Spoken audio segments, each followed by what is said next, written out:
আসসালামু আলাইকুম এভরিওয়ান। তো সবাই কেমন আছেন? আশা করি সকলে ভালো আছেন। আলহামদুলিল্লাহ আমিও ভালো আছি। তো আমাদের এলাকার একটি বিয়ের অনুষ্ঠানে আর কি গায়ে হলুদে যে লাইটিংগুলো করে, তো এই লাইটিংগুলো আমাদের এক মামা আরিফ মামা করেছে।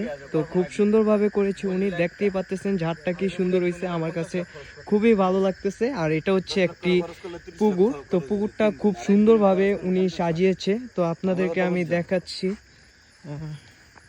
এই যে দেখতেই পাচ্তেছেন, এটা হচ্ছে পুকুরের পাড়গুলা। তো সুন্দরভাবে লাইটিং করছে এই জায়গায়। এই জায়গার ঝর্ণাগুলা খুব সুন্দর হয়েছে, অস্থির লেভেলের এটা ডিজাইনটা করছে লাইটের। আর এই যে আপনাদেরকে একটা দেখাই, তো এটা হচ্ছে পুকুরের মাঝখানে একটি ঝর্ণা। তো এই ঝর্ণাটা খুবই সুন্দর লাগে দেখতে। তো এটা একটা ঘোড়ার গাড়ি আর কি। লাইটিং গুলা খুব সুন্দর হয়েছে। আপনারা যদি কেউ এরকম লাইটিং করতে চান তাহলে আমার সাথে